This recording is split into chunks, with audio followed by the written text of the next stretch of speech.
నమస్కారం. Media today వార్తలకు స్వాగతం. ముందుగా వార్తల్లోని ముఖ్యాంశాలు.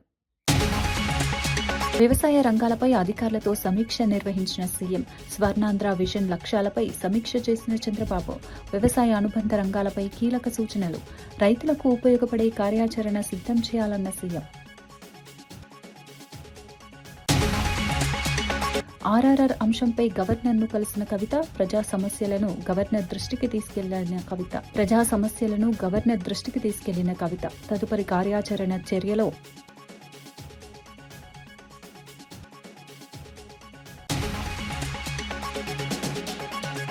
ప్రజల సమస్యలపై పోరాటం కొనసాగుతుందని జగన్ ఆరోపణలపై తీవ్ర విమర్శలు చేసిన బీసీ జనార్దన్. ఆధారాలు లేని ఆరోపణలు చేయొద్దన్న బీసీ జనార్దన్. ప్రజలు వైసీపీని నమ్మే పరిస్థితి లేదన్న మంత్రి. అభివృద్ధిని ప్రజలు కోరుకుంటున్నారన్న బీసీ జనార్దన్. 40 లక్షల టన్నుల బొగ్గు ఎక్కడన్న హరీష్ ప్రశ్న. బొగ్గు నిల్వలపై వివరణ ఇవ్వాలని డిమాండ్. 1600 కోట్ల బొగ్గు ఏమైందన్న హరీష్. బొగ్గు నిల్వలపై అనుమానాలు వ్యక్తం చేసిన వైనం.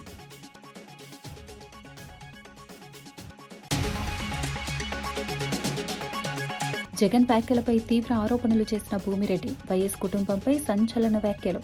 ప్రజలు వాస్తవాలు తెలుసుకోవాలన్న టీడీపీ నేత. జగన్ చరిత్రపై ప్రశ్నలు లేవనెత్తిన భూమిరెడ్డి.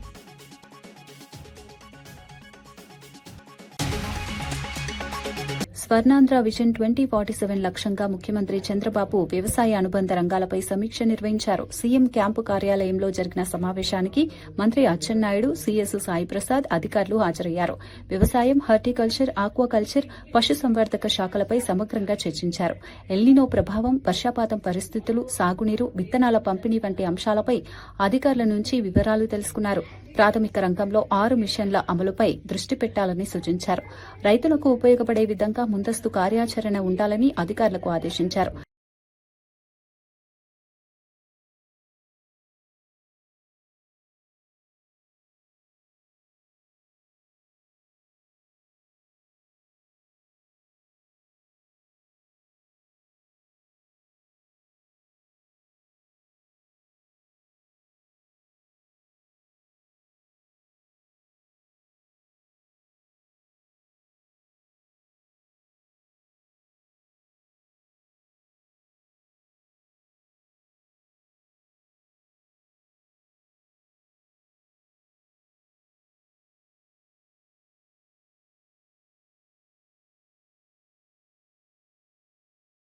టీడీపీ నేతలపై జగన్ ఆధారాలు లేని ఆరోపణలు చేయడం దారుణమని మంత్రి బీసీ జనార్దన్ రెడ్డి మండిపడ్డారు. వైసీపీ హయాంలో జరిగిన హత్యలు, వివాదాలను ప్రజలు గుర్తుంచుకున్నారని అన్నారు.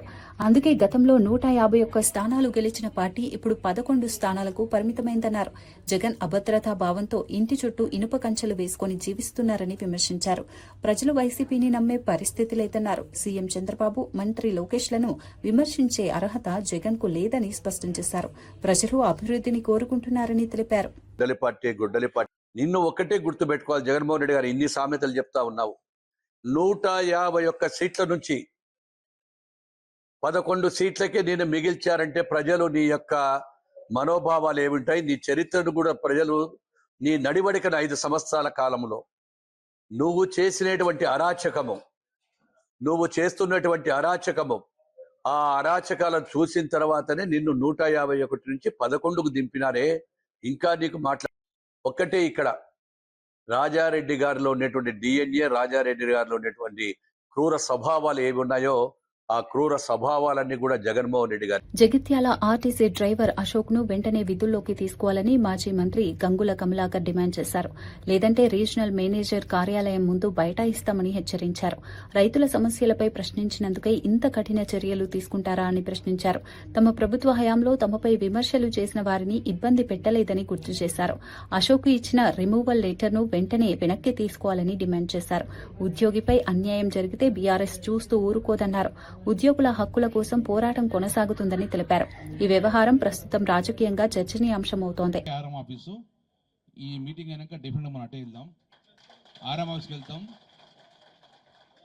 ఒకవేళ గిట్ట సాయంత్రం వరకు కూడా ఆ డ్రైవర్ అశోక్ను మళ్ళీ పనిలో తీసుకోకపోతే 100% రేపు జైత్యాలకు పోతాం. రేపు పొద్దున జైత్యాలకు వెళ్తాము, ఆ కుటుంబానికి అండగా ఉంటాము. ఎట్లయితే బీఆర్ఎస్ పార్టీ సోషల్ మీడియా ఒక్కసారి తగులుకుంటూ అంటుకుంటుంది కాబట్టి ఇవాళ సాయంత్రం నుంచి మనం అశోక్ రిక్రూట్ అయ్యేదాకా సోషల్ మీడియాను వాడుకుంటాము. ఒక అరగంటతో మీటింగ్ అనగా జీవన సభను తీసుకొని వెళ్ళి అందరం కలిసి వెళ్ళి ఆర్ఎం రిప్రజెంట్ చేస్తాం. ఒకవేళ గిట్ట సస్పెండ్ చేయకపోతే సంతోషం, సస్పెండ్ చేస్తే నువ్వు మళ్ళీ సాయంత్రం రిక్రూట్ అయ్యేదాకా మేము అక్కడే కూర్చుంటామని చెప్పేసి కరీంనగర్ నుంచి స్టార్ట్ చేస్తాము. ఆయన ఏమన్నాడు, వాస్తవంగా ఆయన ఏమన్నాడు, నేను ఏ పార్టీని విమర్శించలేదు, నేను ఏ పార్టీ నాయకుని కాదు, కేవలం ప్రభుత్వాన్ని వడ్లుగోనుమను అన్నాడు అంతే. దానికి అంటే ఎవరు మాట్లాడితే వాళ్ళని సస్పెండ్ చేసుడు, ఎవరు సోషల్ మీడియా పెడతారు జైలు. అట్లనే మేము ప్రభుత్వం ఉన్నప్పుడు ఎన్ని విమర్శలు చేసిన మమ్మల్ని ఎంతమంది జైలుకి వేసాం, మనం వేసినామా? సో ఇది ప్రజల మీద తిరుగుబాటు చేస్తుండ్రు, ప్రజలను ఇబ్బంది చేస్తుండ్రు. ఇటు బీజేపీ పార్టీ, కాంగ్రెస్ రెండు కూడా మాట్లాడితే ప్రజలను జైలు వేసే పరిస్థితి వచ్చింది. రాష్ట్రంలో 40 లక్షల మెట్రిక్ టన్నుల బొగ్గు స్టాక్ ఉందని అధికారిక వెబ్సైట్ చెబుతోందని మాజీ మంత్రి హరీష్ రావు తెలిపారు. ఈ బొగ్గుపై కోల్సేల్ ఆదాయపు పన్నులు చెల్లించారని పేర్కొన్నారు. దాదాపు 1600 కోట్ల విలువైన బొగ్గు ఎక్కడికి వెళ్లిందని ప్రశ్నించారు. అంత పెద్ద పరిమాణంలో ఉన్న నిల్వలు ఇప్పుడు కనిపించకపోవడంపై అనుమానాలు వ్యక్తం చేశారు. బొగ్గు నిల్వలను ఎక్కడ దాచారో ప్రజలకు చెప్పాలని డిమాండ్ చేశారు. ప్రభుత్వం దీనిపై పూర్తి స్థాయిలో వివరణ ఇవ్వాలని కోరారు. ప్రజల ఆస్తుల విషయంలో పారదర్శకత అవసరమని పేర్కొన్నారు. ఒక్కొక్క బొగ్గుబాయి మీద ఇంత స్టాక్ ఉన్నది అని సింగరేణి అఫీషియల్ వెబ్సైట్లో చూపిస్తుంది. 40 లక్షల మెట్రిక్ టన్నుల బొగ్గు. ఎంత మందమర్రి బొగ్గుబాయి మీద 7,20,000 మెట్రిక్ టన్నుల బొగ్గు స్టాక్ ఉందట. ఉన్నారా మందమర్రిలో? ఇది సింగరేణి వెబ్సైట్లో చూడండి, అఫీషియల్ వెబ్సైట్లో సింగరేణిలో మందమర్రి బొగ్గుబాయి దగ్గర 7,20,000 మెట్రిక్ టన్నుల బొగ్గు స్టాక్ ఉంది. ఎస్ఆర్పి అంటే మన శ్రీరాంపూర్ బొగ్గుబాయి దగ్గర 8 లక్షల మెట్రిక్ టన్నుల బొగ్గు స్టాక్ ఉన్నది. RG1 6 లక్షల మెట్రిక్ టన్నుల బొగ్గు స్టాక్ ఉంది. RG3 బాయి మీద 4 లక్షల మెట్రిక్ టన్నుల బొగ్గు స్టాక్ ఉన్నది. BHPL భద్రాద్రి భూపాలపల్లి బొగ్గుబాయి మీద మా రమణన్న పోయి చూడాలి రేపు, కార్మికులను తోలుకొని పోయి 5,40,000 మెట్రిక్ టన్నుల బొగ్గు స్టాక్ ఉంది. అరే మరి సింగరేణి అఫీషియల్ వెబ్సైటు, నీకని చాలా గమ్మత్ చెప్తా వినండి. YLD ఇల్లెందు బొగ్గుబాయి మీద 3,50,000 బొగ్గు స్టాక్ ఉన్నది. SPL సత్తుపల్లి మీద 2 లక్షల స్టాక్ ఉన్నది. మొత్తం కలిపితే ఈరోజు సింగరేణి అధికారిక లెక్కల ప్రకారం సింగరేణి ఆన్లైన్ వెబ్సైట్లో వాళ్ళు చెప్తున్నది 40 లక్షల మెట్రిక్ టన్నుల బొగ్గు ఉత్పత్తి చేసి బాయిల మీద స్టాక్ ఉన్నది అని చెప్పి సింగరేణి చూపిస్తున్నది. ఉత్తగా చూపించుడు కాదు, ఈ 40 లక్షల మెట్రిక్ టన్నుల మీద ఆదాయం వచ్చింది మాకు. వైఎస్సార్సీపీ అధినేత జగన్మోహన్ రెడ్డి తన కుటుంబ చరిత్రపై తప్పుడు ప్రచారం చేస్తున్నారని టీడీపీ నేత భూమిరెడ్డి రామ్ గోపాల్ రెడ్డి ఆరోపించారు. స్వాతంత్ర్య పోరాటంలో తమ కుటుంబం పాత్ర ఉందంటూ జగన్ చెబుతున్న మాటల్లో నిజం లేదన్నారు.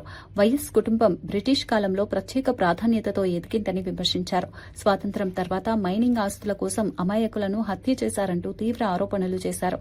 కడప జిల్లాలో ఫ్యాక్షన్ రాజకీయాలు, దౌర్జన్యాలు, బాంబు సంస్కృతిని ప్రవేశపెట్టింది వైఎస్ కుటుంబమేనని వ్యాఖ్యానించారు. జగన్ అరాచకాలకు తామంతా ప్రత్యక్ష బాధులమని పేర్కొన్నారు. ఈ అంశాలపై ప్రజలు వాస్తవాలు తెలుసుకోవాలని సూచించారు. ఈ వ్యాఖ్యలు రాష్ట్ర రాజకీయాల్లో కొత్త చర్చకు దారితీశాయి. రెండవ ప్రపంచ యుద్ధం జరిగింది. రెండవ ప్రపంచ యుద్ధానికి సంబంధించి బ్రిటిష్ వారికి అనుకూలంగా ఉన్న వారందరినీ కూడా ఆ రెండవ ప్రపంచ యుద్ధంలో పాల్గొనాలని చెప్పి బ్రిటిష్ వారి సైన్యంలో చేర్చుకోవడం జరిగింది. ఈ వాస్తవం చాలా మందికి తెలియకపోవచ్చు. జగన్మోహన్ రెడ్డి గారికి కూడా తన తాత స్వాతంత్ర సమరయోధుడనే భ్రమలో ఉన్నాడు. కాబట్టి ఈ విషయం తెలుసో లేదో ఒకసారి మీ కుటుంబంలో ఉన్న పెద్దలను అడిగి తెలుసుకోమని చెప్పి విజ్ఞప్తి చేస్తాను. 1939-45 మధ్య జరిగిన రెండవ ప్రపంచ యుద్ధంలో మీ తాత, నువ్వు చాలా గొప్పగా చెప్పుకుంటున్న వైఎస్ రాజారెడ్డి గారు మద్రాస్ రెజిమెంట్లో బ్రిటిష్ తరఫున బ్రిటిష్ సైన్యంలో చేరిన విషయం వాస్తవమా కాదని చెప్పి సూటిగా ప్రశ్నిస్తా ఉన్నా. మద్రాస్ హైకోర్టు పైన జపాన్ వారు బాంబింగ్ వేసినప్పుడు ఆ బాంబులు వేసిన దానికి భయపడి ప్రాణభయంతో బ్రిటిష్ మిలిటరీ నుంచి పారిపోయి ఇంటికి కూడా రాకుండా ఉన్న విషయం వాస్తవమా కదా జగన్మోహన్ రెడ్డి అడిగి తెలుసుకోమని చెప్పి, మీ చరిత్రను అడిగి తెలుసుకోమని చెప్పి విజ్ఞప్తి చేస్తా ఉన్నా. స్వాతంత్ర 1947 ఆగస్టు 15వ తారీఖు ఈ దేశానికి స్వాతంత్రం వస్తే, స్వాతంత్రం వచ్చేటంత వరకు కూడా మీ తాత ఎక్కడ నువ్వు మిలిటరీ నుంచి పారిపోయి వచ్చావు కాబట్టి ఇక్కడ ఉండే పోలీసులు అరెస్ట్ చేస్తారేమనే భయంతో, అంటే అరెస్ట్ చేసి మళ్ళీ ఇక్కడ మళ్ళీ మిలిటరీకి తీసుకొని పోతారనే భయంతో నువ్వు దేశాలు, మీ తాత ఊరికి రాకుండా దేశాలు పట్టుకొని తిరిగిన విషయం వాస్తవమో కాదో మీ పెద్దలను అడిగి తెలుసుకోమని చెప్పి చెప్తా ఉన్నా. అంటే ఇంత ఘనమైన చరిత్ర భారతదేశానికి వ్యతిరేకంగా ఉన్న మీరు ఈరోజు మేము దేశభక్తులం, ఈ రాష్ట్ర భక్తులం, ఈ రాష్ట్ర అభివృద్ధి కాముకులం అని చెప్పి మీరు మాట్లాడుతూ మీ ఇంత నీచ చరిత్రను ఇంత మీరు గొప్పగా చెప్పుకుంటున్నారు. ఇది వాస్తవమా కాదు అడుగు. బ్రిటిష్ వారికి అనుకూలంగా మీ కుటుంబం పనిచేసిందా లేదా, ఇది వాస్తవం నేను చెప్పేది. యాజ్ పర్ రికార్డ్స్ ఉన్నాయి, మీరు కావాలని తీసుకోండి. మీ తాత పని చేశాడా లేదా, మీరు బ్రిటిష్ వాళ్ళ దగ్గర లేచా లేదా. ఈరోజు సిఎస్ఐ స్కూల్లో కూడా ఉన్న పాత రికార్డులో ఎడుగూరి సందింటి వెంకటరెడ్డి అక్కడ ఉద్యోగం చేశాడా లేదా స్వాతంత్రానికంటే ముందు అనే విషయం ఈరోజు కూడా రికార్డులో ఉన్నాయి. కావాలంటే నీ మనుషులు పంపించి వెరిఫై చేసుకో జగన్మోహన్ రెడ్డిని చెప్తా ఉన్నా. దాని తర్వాత స్వాతంత్రం వచ్చిన తర్వాత అనేక రకాల పరిణామాల నేపథ్యంలో మీ కుటుంబం పెద్దది, రకరకాల ఆ కాలంలోనే కొంత వ్యాపారాలు చేసేవారు, వాస్తవమేమే కాదని చెప్పలే. కానీ మిగతా వాళ్ళ వ్యాపారాలు చేసేవాళ్ళు, కానీ మీ తాత రాజారెడ్డి గారు అరాచకం చేసేవాళ్ళు, రౌడీజం చేసేవాళ్ళు, పంచాయతీలు చేసేవాళ్ళనే విషయం అందరికి కూడా తెలుసు. అందరూ కూడా మీ కుటుంబంలో అందరూ కూడా పెద్ద పెద్ద చదువులు చదువుకున్నారు. అంటే రాజశేఖర రెడ్డి గారి మేనత్తలు కానీ, రాజశేఖర రెడ్డి గారి పెదనాన్నలు, చిన్నాన్నలు. తెలంగాణలో రైతుల పేరుతో బీజేపీ నేతలు డ్రామా యాత్రలు చేస్తున్నారని ప్రభుత్వ విప్ వేముల వీరేశం మండిపడ్డారు. రైతులపై నిజమైన ప్రేమ ఉంటే ఢిల్లీలో నిరసనలు చేయాలని సవాల్ విసిరారు. సీఎం రేవంత్ రెడ్డి నేతృత్వంలో ప్రతి గింజను ప్రభుత్వం కొనుగోలు చేస్తోందని స్పష్టం చేశారు. రైతులకు 72 గంటల్లోనే డబ్బులు జమ చేస్తున్నామని వెల్లడించారు. బీజేపీ, బీఆర్ఎస్ పార్టీలు రాజకీయ ప్రయోజనాల కోసం రైతులను ఉపయోగిస్తున్నాయని ఆరోపించారు. రైతులు ఈ రాజకీయాలను నమ్మరని పేర్కొన్నారు. రైతుల సంక్షేమం కోసం ప్రభుత్వం కట్టుబడి ఉందని తెలిపారు. తీసుకొచ్చి రైతుల ఉసురు తీసుకున్నటువంటి పార్టీ బీజేపీ పార్టీ. ఈ దేశంలో రైతు వ్యతిరేక పార్టీ, రైతు వ్యతిరేక ప్రభుత్వం ఏదన్నా ఉందంటే అది బీజేపీ ప్రభుత్వం, నరేంద్ర మోడీ ప్రభుత్వం, బీజేపీ పార్టీనే అనేటువంటి విషయాన్ని రైతాంగానికి మేము విజ్ఞప్తి చేస్తాము. ఈరోజు ఈ రాష్ట్రంలో 1,50,00,000 మెట్రిక్ టన్నుల ధాన్యం ఉత్పత్తి అవుతూ ఉంది, పండుతూ ఉంది. ఈ ధాన్యాన్ని వేగంగా కొనటం కోసం తెలంగాణ రాష్ట్ర ప్రభుత్వం, గౌరవనీయులు మా ముఖ్యమంత్రి గారు అన్ని రకాల చర్యల్ని చేపట్టింది. ధాన్యం అమ్ముకున్న వెంటనే 72 గంటల్లోనే, 3 రోజుల్లోనే రైతుల ఖాతాలకు డబ్బులు వచ్చేటువంటి ఏర్పాటు చేసి 22,000 కోట్ల రూపాయలని ధాన్యం కొనుగోలు జరిగిన వెంటనే రైతులకు ఇవ్వడానికి ఇలా డబ్బును కూడా అందుబాటులో ఉంచారు. కొంత ఆలస్యం అవుతుంది కొన్ని చోట్ల. ఎందుకు అంటే ఈరోజు బెంగాలీ నుంచి సంబంధించినటువంటి అమాలీలు అక్కడ ఎలక్షన్ ఉండటం మూలంగా వాళ్ళు రావటం ఆలస్యమై, వాళ్ళు రాకపోవటం మూలంగా కొంత లోకల్ అమాలీ పర్సంటేజ్ తక్కువ ఉండటం మూలంగా ఈరోజు కొద్దిగా ఆలస్యమైంది. అయినా ఇన్ టైంలో ధాన్యం కొనటానికి కావలసినటువంటి అన్ని ఏర్పాట్లను తెలంగాణ రాష్ట్ర ప్రభుత్వం చేసిందనేటువంటి ఒక విషయాన్ని ఈ సందర్భంగా మేము తెలియజేస్తాం. ఈరోజు మా నల్గొండ జిల్లాలో యాదాద్రి, భువనగిరి, ఆలేరుకు వీళ్ళు పర్యటిస్తాం.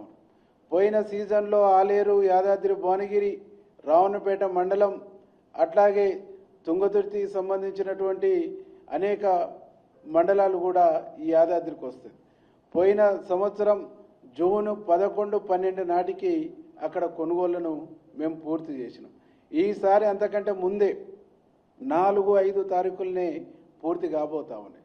గత సంవత్సరం కంటే 10 రోజుల లేటుగా ఈరోజు మేము ఐకేపీ, బీఆర్ఎస్, కాంగ్రెస్ పార్టీలు ప్రజలను తప్పుదారి పట్టించాయని బీజేపీ తీవ్ర విమర్శలు చేసింది. హామీలు ఇవ్వడంలో ముందుండి అమలులో మాత్రం విఫలమయ్యాయని ఆరోపించింది. పాలనా జవాబుదారీతనం విషయంలో 2 పార్టీల మధ్య తేడా లేదని పేర్కొంది. స్థానిక సంస్థల ఎన్నికల నేపథ్యంలో రాజకీయంగా విమర్శలు మరింత పెరిగాయి.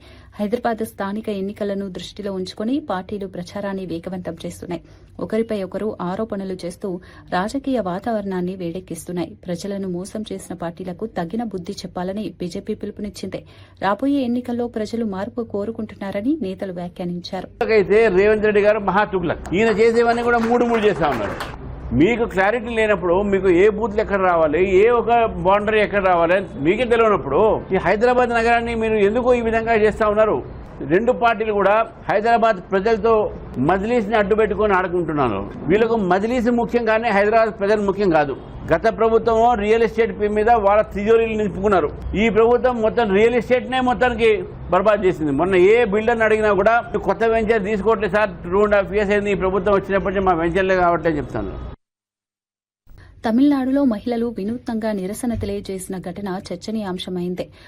గత 3 ఏళ్లుగా పనిచేయని బారుబోవికి మహిళలు అంత్యక్రియలు నిర్వహించారు.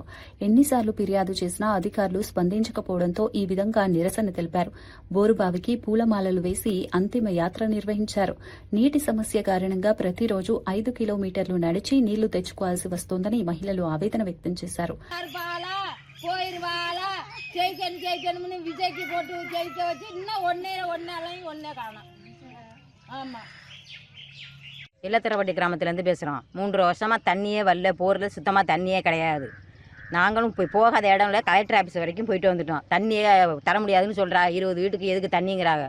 அப்போ 25 ஓட்டுக்கிட்ட இருக்குது. அப்போ ஏன் ஓட்டு கேட்டு வர்றாங்க? ஓட்டு கேட்டு வந்தும் ஓட்டு தானே போட்டு வந்திருக்கோம். 2 மாசத்துல போட்டு தரோம்னு சொன்னாங்க. இப்போ 1 మాసం వచ్చి ఇన్నర వరకు ఎంత మాటలు. మొక్కజొన్నల కొనుగోళ్ల విషయంలో కేంద్ర ప్రభుత్వం సహకరించడం లేదని మంత్రి అడ్లూరి లక్ష్మణ్ కుమార్ ఆరోపించారు. కేంద్రం పెంచిన డీజిల్, పెట్రోల్ ధరల వల్ల సామాన్య ప్రజలపై తీవ్ర భారం పడుతోందన్నారు. పెరిగిన ఇంధన ధరల ప్రభావం రైతులపై ఎక్కువగా పడుతోందని వ్యాఖ్యానించారు.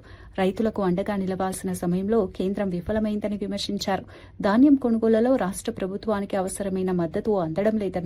వ్యవసాయ రంగం ఇబ్బందుల్లో ఉన్నా కేంద్రం స్పందించడం లేదని మండిపడ్డారు. రైతుల ప్రయోజనాలను కాపాడటంలో రాష్ట ప్రభుత్వం కట్టుబడి ఉందని తెలిపారు. జనతా పార్టీ జై శ్రీరామ్ అంటారు తప్ప ప్రజలకు సంబంధించిన ఇలాంటి యొక్క సంక్షేమానికి సంబంధించిన కానీ అన్నదాతలను ఆదుకునే విషయంలో కానీ నిరుద్యోగులను ఆదుకునే విషయంలో కానీ ఈరోజు ఇన్ని విధాలా కూడా రాష్ట్ర ప్రభుత్వం లోపల ఈ తెలంగాణ రాష్ట్రాల ప్రజలకు ఇబ్బందులు ఇక్కడ కూడా పాలు పంచుకోలే.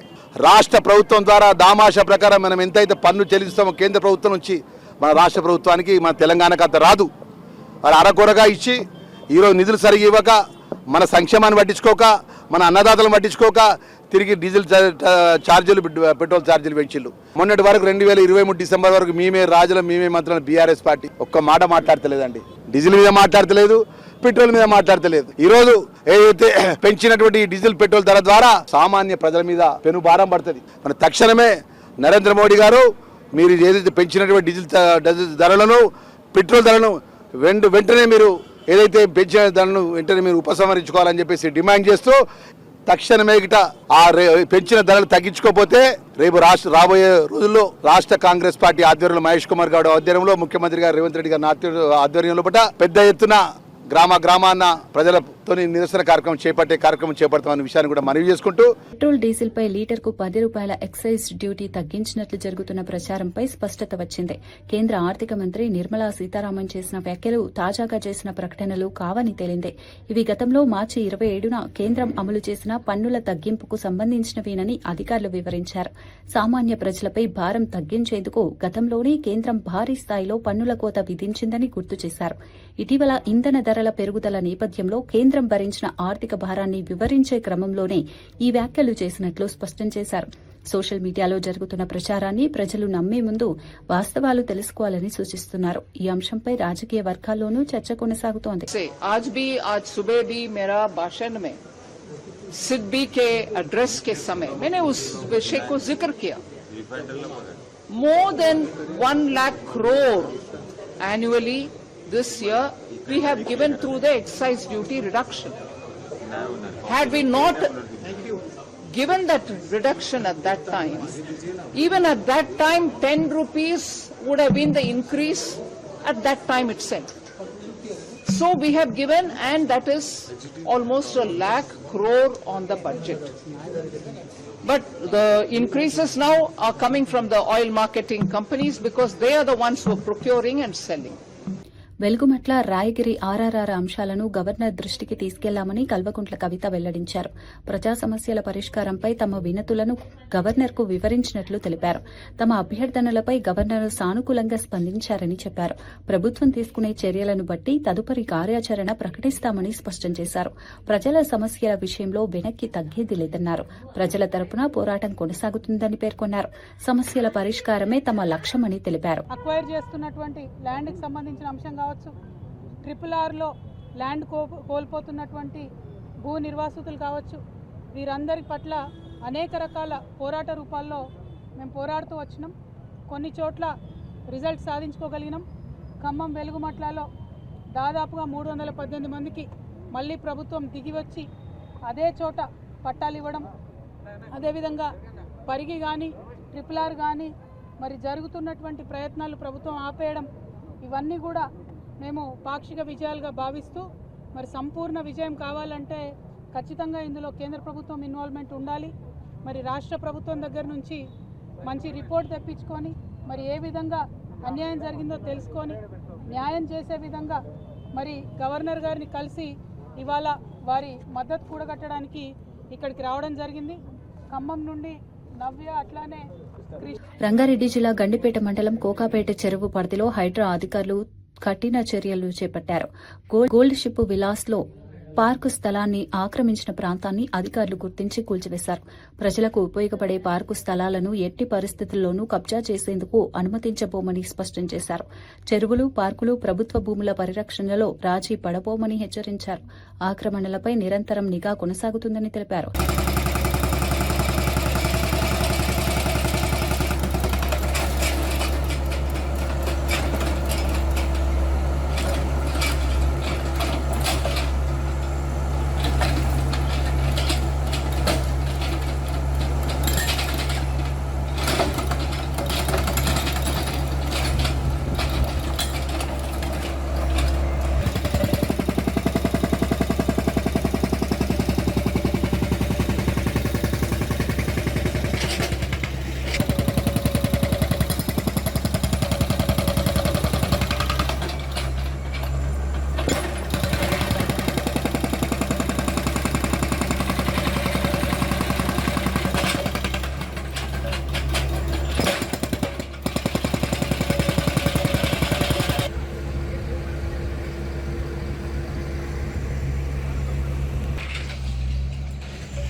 బాలీవుడ్ నటుడు రణ్వీర్ సింగ్ పై federation of western India cine employees నిషేధం విధించడం సంచలనంగా మారింది. డాన్ 3 సినిమా నుంచి రణ్వీర్ తప్పుకోవడంతో నిర్మాతలు ఫర్హాన్, రితీష్లు భారీగా నష్టపోయారని ఫెడరేషన్ తెలిపింది. దాదాపు 45 కోట్ల రూపాయల ప్రీ ప్రొడక్షన్ నష్టం వాటిల్లినట్లు పేర్కొంది. వివాదం పూర్తిగా పరిష్కారమయ్యే వరకు రణ్వీర్తో ఎవరూ పనిచేయవద్దని సినీ పరిశ్రమకు సూచించింది. నటుల నిర్ణయాల వల్ల నిర్మాతలు నష్టపోతే పరిశ్రమకు అది ప్రమాదకరమని federation chief adviser Ashok Pandit వ్యాఖ్యానించారు. ఈ పరిణామం బాలీవుడ్ వర్గాల్లో తీవ్ర చర్చకు దారితీసింది.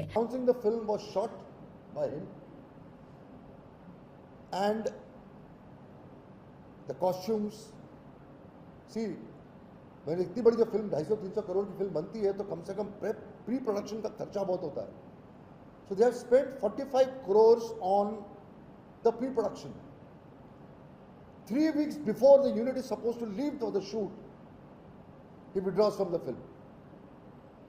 So I think it's a wrong trend, and Federation is very serious about protecting people who are responsible for running this industry and giving so many jobs to people. So we found that this was totally uncalled for, and it did, you cannot take the entire industry for a ride like this. It's a wrong trend. We technicians are also suffering in this. How? Because all the technicians who were hired for this film and dates were given to the producer have refused other work during this period. So they are out of the other work. They are sitting idle now because they have already said no to a lot of people. Goshamahal MLA Raja Singh ను లక్ష్యంగా చేసుకుని fake call వ్యవహారం కలకలం రేపింది. Principal సెక్రటరీగా పరిచయం చేసుకున్న ఓ వ్యక్తి ఫైనాన్స్ డిపార్ట్మెంట్ నుంచి మాట్లాడుతున్నానంటూ దిలీప్ కుమార్ పేరుతో ఫోన్ చేశాడు. అయితే కాల్ పై అనుమానం వచ్చిన రాజాసింగ్ వెంటనే డిప్యూటీ సీఎం బట్టి విక్రమార్క పిఏతో క్రాస్ చెక్ చేశారు. దీంతో ఇది మోసపూరిత కాల్ అని గుర్తించారు. ప్రజాప్రతినిధులను టార్గెట్ చేస్తూ ఇలాంటి మోసాలు పెరుగుతున్నాయని ఆయన ఆందోళన వ్యక్తం చేశారు. రాజకీయ నాయకులు, అధికారులు, ప్రజాప్రతినిధులు అప్రమత్తంగా ఉండాలని హెచ్చరించారు. ఈ ఘటనపై రాష్ట్ర ప్రభుత్వం నిందితులపై కఠిన చర్యలు తీసుకోవాలని రాజాసింగ్ డిమాండ్ చేశారు. ఈ ఘటన ఇప్పుడు రాజకీయ అధికార వర్గాల్లో చర్చనీయాంశంగా మారింది. ఈ స్కీమ్ ఒక లాంచ్ అయింది. ఆ స్కీమ్ కిందనే మన తెలంగాణ ముఖ్యమంత్రి గారు చీఫ్ మినిస్టర్ ఎంప్లాయ్మెంట్ ఆ స్కీమ్ కూడా మన చీఫ్ మినిస్టర్ గారు లాంచ్ చేసినారు కదా. కొంతమంది యువకులకి ఈచ్ కాన్స్టెన్సీ 3 కోట్ల రూపాయలు, అంటే ఒక యూత్కి 10 lakh rupees వాళ్ళు లోన్గా ఇస్తున్నారు. అదేవిధంగా 50% సబ్సిడీ ఉంటుంది. మీరు ఎందుకు అప్లై చేయలేదు, మీరు ఎందుకు ఇంత లేట్ అయినారు, మీరు అన్ని విధాలుగా ఈ స్కీమ్కి మీరు ముందు ఉంటారు కదా, ఎందుకు ఈ స్కీమ్ మీ నాలెడ్జ్లో రాదా అని ఆ యాంగిల్లో అయినా మాట్లాడాడు. నేను చెప్పిన కరెక్టే, నాకు ఈ నాలెడ్జ్లో రాలేదు, నాకు తెలియదు. ఎందుకంటే ఫైనాన్స్ డిపార్ట్మెంట్ నుంచి డైరెక్ట్లీ నాకు కాల్ అంటే నేనైతే నిజం అనుకున్నా. దాదాపు నేను ఆయన చెప్పిన మాటలకి నేను నమ్మినా కూడా. మళ్ళా నాకు డౌట్ వచ్చింది, ఏదో ఒక తేడా కనబడుతుంది. ఎందుకంటే ఆయన మాటల్లో ఏమంటుండంటే, సార్ ఈ రోజే అంటే నిన్న నైటే మీరు ఆధార్ కార్డులు అన్నీ పెట్టాలి, ఎందుకంటే దాంట్లో ఎంతమంది కేపబుల్ ఉన్నారో లేరో అది మొత్తం మేము చూసుకోవాలి, మీరు ఇవాళనే నైట్ ఆధార్ కార్డ్ పెట్టండి. మరోసారి ఇవి ఈనాటి వార్తా విశేషాలు.